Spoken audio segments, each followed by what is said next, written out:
Земјоделците да се регистрираат во управата за јавни приходи, потсетуваат денес од ОЈП.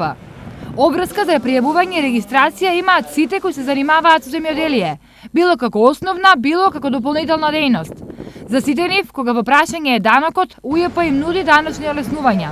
Обврзниците, граѓаните кои се регистрирани за основна дејност до 300.000 денари не плаќаат ниту еден денар.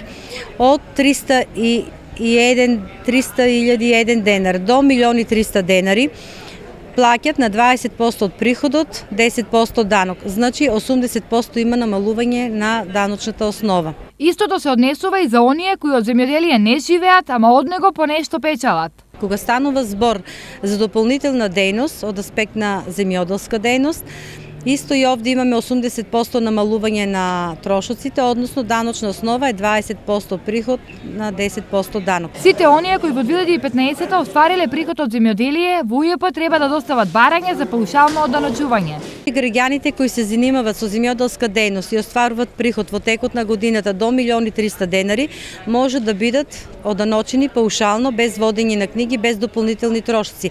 Тоа барање за паушално одданочување на приходите од земјоделска дејност те имаат обврска да го достават до 31. јануари 2016 година.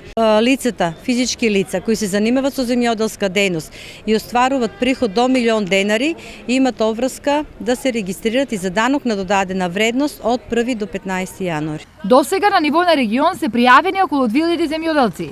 На сите нив ќе им бидат одданочени само парите заработени од производство и продажба на земјоделски производи.